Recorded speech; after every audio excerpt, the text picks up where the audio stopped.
It happened live. Not in a replay.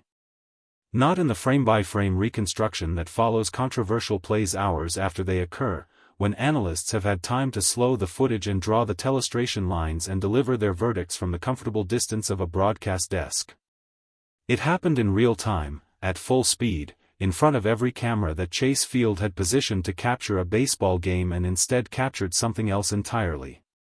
54,000 people in the stadium saw it simultaneously. Millions more watching on television saw it simultaneously. The broadcast team, seasoned professionals who have narrated decades of baseball between them, who have seen collisions and injuries and every variety of frightening moment this sport can produce, went silent simultaneously. Not the practiced pause of broadcasters creating dramatic space. The involuntary silence of people who have just seen something that has temporarily disconnected the part of the brain that produces words from the part that processes what the eyes are sending. 3 seconds of silence on live television. 3 seconds that said everything the broadcasters couldn't. The game had been close through 7 innings. Dodgers and Diamondbacks, a matchup that has carried extra weight since the audio recording, since the suspensions, since the accumulation of history between these two franchises that has made every at-bat between them feel like it exists inside a larger narrative about respect and consequence and the boundaries of competition. The kind of game where every play is watched a little more carefully than usual. Where the officials are a little more alert. Where both dugouts are a little more aware of the temperature of the room. Ohtani had been on base twice. A walk in the second inning, worked to a full count, the kind of at-bat that wears a pitcher down incrementally even when it produces no hit, and a double in the fifth that had driven in a run and sent a ripple through the Diamondbacks dugout that was visible on camera. He was running the bases in the eighth when it happened. The ball had been hit sharply to right field, a gap shot that sent the right fielder scrambling and set Ohtani in motion from first with the kind of immediate, committed acceleration that base runners need when the ball is in the gap and the play will be decided by margins of a single step. He had read it correctly. His jump was good. His route around second was efficient. He was 3 steps from third base when the Diamondbacks' first baseman appeared in his path. Not in a position required by the play. Not fielding a ball. Not occupying the space that a first baseman occupies when the defensive geometry of a baseball play places him there by necessity. In a position that the ball's trajectory had not created and the defensive situation had not required. In Ohtani's path. Deliberately. What followed happened in less than 1 second. The collision was full force. Ohtani, running at the complete speed of a professional athlete who has committed entirely to a base-running decision, met an obstacle that his body had no time to process and his momentum had no capacity to avoid. The physics of it were unambiguous: 2 objects, one moving at maximum velocity, one stationary and positioned precisely to intercept that velocity, and the outcome was what the physics demanded. He went down hard. The sound reached the microphones before the image fully registered, the specific, terrible sound of a collision that everyone in the stadium recognized instinctively as different from the routine physical contact that baseball produces constantly. Heavier. More final. The sound of something happening that should not have happened. The stadium noise, which had been substantial through 7 innings of a close game, stopped. Not diminished. Stopped. 54,000 people producing silence in the same instant, the involuntary, collective response of a crowd that has witnessed something that has moved them out of the register of spectators and into something more elemental. Something that precedes sports loyalty and team affiliation and all the constructed allegiances that bring people to baseball stadiums. The response of human beings watching another human being get hurt. The broadcast team found their voices after 3 seconds. What they said in the immediate aftermath was fragmented in the way that live commentary is fragmented when the situation exceeds the frameworks the commentators arrived with. Words like down and not moving and medical staff and oh no and other phrases that were less analysis than vocalization, the sounds of people watching something unfold in real time without the buffer of editing or delay. The Dodgers' dugout emptied before the 3rd second had passed. Roberts was on the field before the umpires had fully responded. moving with a speed that the camera caught clearly, not the measured pace of a manager approaching a mound conference but something faster and more primal, the movement of a person who has seen something and is responding to it before any professional calculation has had time to intervene. Trainers followed immediately behind him. Then players. Then more staff. The field filled with blue in the specific, alarming way that fields fill when the situation has moved beyond baseball and become something else. The Diamondbacks' first baseman stood approximately 15 feet from where Ohtani had fallen. He did not move toward the fallen player. He did not make any gesture of concern or acknowledgement or the basic human response that collision situations typically produce even between players who dislike each other intensely. He stood, arms at his sides, watching. The cameras caught that too. Ohtani was conscious. This was the first information that traveled from the field to the broadcast team to the watching public, the fundamental, relieving fact that the worst possibility was not the reality. He was conscious. He was responding to the trainers. He was not, in the initial assessment made on the field, in the category of injured that requires immediate immobilization and the kind of response that sends stadiums into genuine fear. He was helped from the field rather than carried. Slowly. Carefully. With the particular attention of medical professionals who are managing both an injury and an athlete who does not want to be seen as more compromised than he is, who is, in the specific way that competitors process physical difficulty, already trying to minimize what has happened before anyone has had time to assess it properly. The crowd, the same crowd that had gone silent 30 seconds earlier, produced a sound as he walked off the field. Not the sound of a game. Something more sustained and less specific. The sound of 54,000 people communicating something that the situation had made them feel and that the stadium had given them no other outlet to express. He acknowledged it once. A brief lift of his hand. The smallest possible gesture toward the people making the sound. Then he disappeared into the tunnel. The investigation began before the game ended.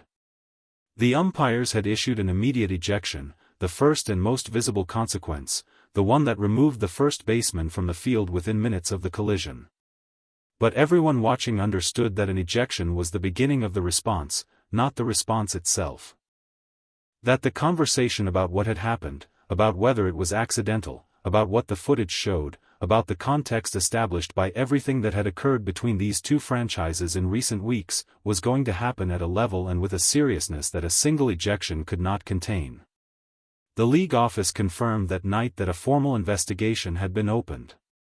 The language of the confirmation was notably direct, none of the careful hedging that typically characterizes official statements about ongoing investigations, none of the both sides framing that institutions deploy to avoid the appearance of prejudging outcomes. Direct. Almost blunt. The footage was being reviewed. All available angles. The full context of the play, including the positioning of the first baseman before, during, and after the moment of contact.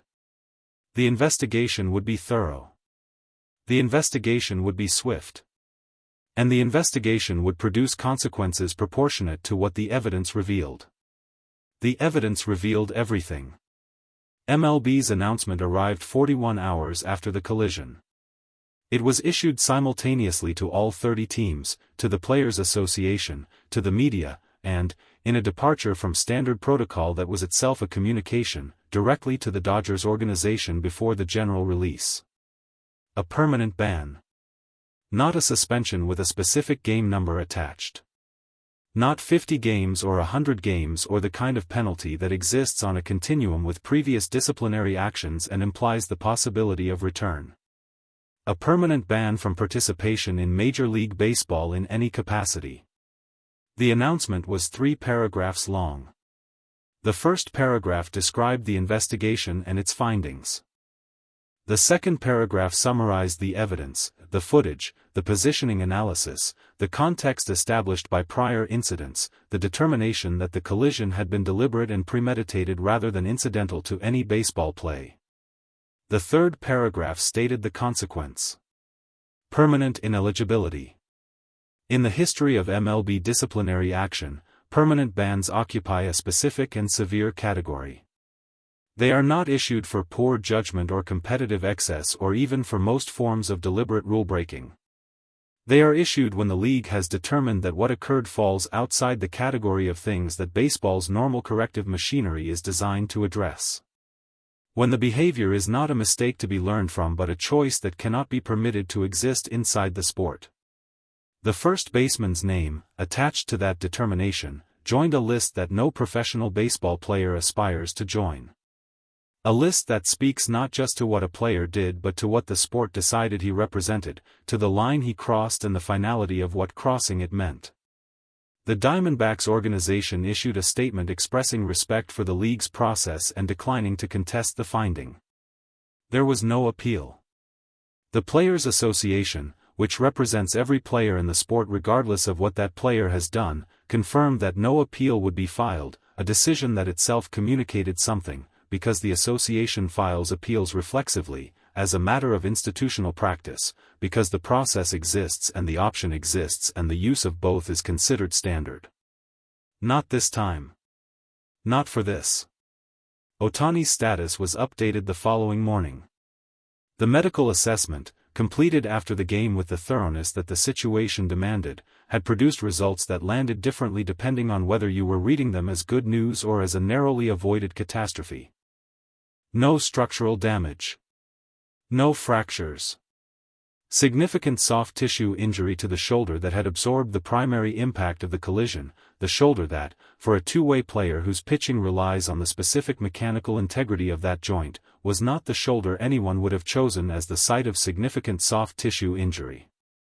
He would miss time. How much time was not specified in the initial assessment, because soft tissue injuries exist on a spectrum and heal according to their own logic rather than anyone's preferred timeline. He would miss time. For a team built around his presence. For a franchise that had structured its October plans around his dual availability. For a player who had never missed significant time in his American career and who processed the idea of sitting out games with the same relationship most people have to a minor illness, theoretically understandable, personally unacceptable. He would miss time. Roberts held no formal press conference that evening. He issued a single statement through the organization. 11 sentences. The first 10 addressed Ohtani's health, the team's response, and the medical process going forward. They were measured and informative and said everything that needed to be said about the baseball situation. The 11th sentence said something else. There are moments that test what this sport is and what this sport is willing to protect. Tonight was one of those moments.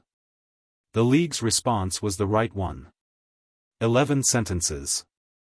The 11th was the one that traveled.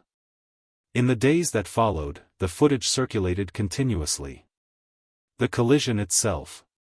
The 3 seconds of broadcast silence. The crowd going quiet. Roberts running onto the field. The first baseman standing 15 feet away with his arms at his sides. Ohtani's hand raised once toward the crowd as he walked into the tunnel. That image, the smallest possible acknowledgement, offered in the middle of pain, directed at 54,000 people who had just watched something terrible happen to him, became the image that defined the week. Not the collision. Not the announcement. Not the permanent ban or the investigation or any of the institutional machinery that had processed the event and produced its consequences. The hand. Raised once. Just barely.